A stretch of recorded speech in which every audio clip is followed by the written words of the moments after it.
Assalamualaikum warahmatullahi wabarakatuh. Kami di sini akan menjelaskan apa itu analisis data.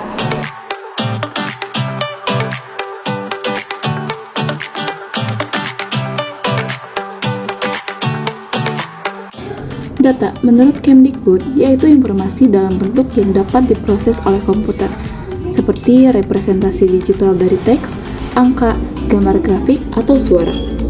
Dan menurut Kristanto, data merupakan suatu fakta mengenai objek yang dapat mengurangi derajat ketidakpastian tentang suatu keadaan dan kejadian. Jadi dapat disimpulkan bahwa data adalah informasi mengenai sesuatu Tentang keadaan ataupun kejadian yang terjadi sesuai fakta dengan apa yang terjadi. Menurut Patton, pada tahun 1980, analisis data adalah proses mengatur data, mengorganisasikannya ke dalam suatu pola, kategori, dan satuan uraian dasar. Dan menurut Bogdan dan Taylor, pada tahun 1975, analisis data adalah proses yang merinci usaha formal untuk menemukan tema dan merumuskan hipotesis atau ide, seperti yang disarankan oleh data dan sebagai usaha untuk memberikan bantuan pada tema dan hipotesis itu. Jadi, dapat disimpulkan bahwa analisis data melibatkan pengorganisasian, pengelompokan, dan penginterpretasian data. Untuk mengidentifikasi pola, kategori, dan unit dasar, serta menemukan tema dan merumuskan hipotesis berdasarkan data yang ada. Teknik pengumpulan data. Teknik pengumpulan data adalah metode yang dipakai untuk mengumpulkan data-data penelitian. Yang diantaranya, yang pertama, kuesioner atau angket.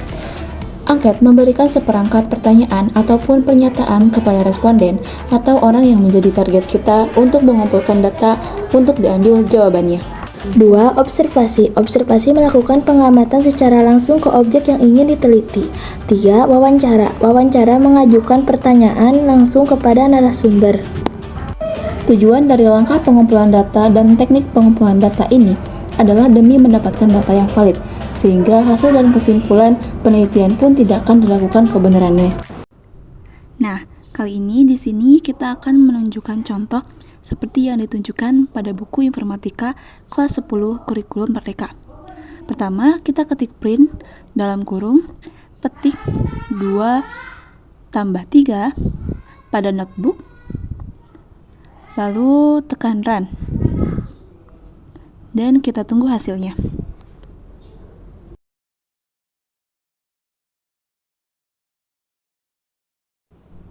Nah, hasilnya adalah 2 tambah 3. Karena 2 ditambah 3 ditulis biasa sebagai sebuah teks, jadi tidak ada bilangan dan tidak ada operasi penjumlahan. Lalu kita hapus tanda petik dan tekan run lagi. Nah, hasilnya adalah 5 karena jika ditulis tanpa petik maka diartikan sebagai bilangan penjumlahan. Lalu selanjutnya, tambahkan petik di antara 2 dan 3 secara terpisah. Lalu tekan tombol run.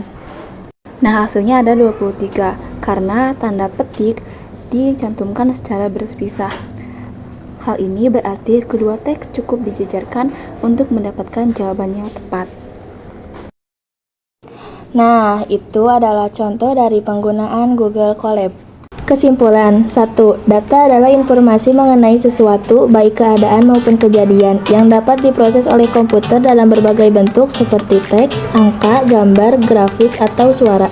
Yang kedua, analisis data adalah proses perorganisasian, pengelompokan, dan penginterpretasian data untuk mengidentifikasi pola, kategori, dan unit dasar, serta menemukan tema dan merumuskan hipotesis berdasarkan data yang ada.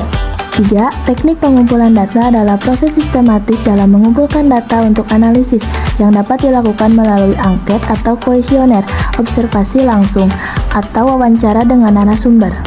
Yang keempat, Google Colab adalah platform yang digunakan untuk melakukan analisis data dengan menggunakan bahasa pemrograman Python. Untuk menggunakannya, diperlukan ruang penyimpanan yang cukup dan dapat diakses melalui browser seperti Google Chrome.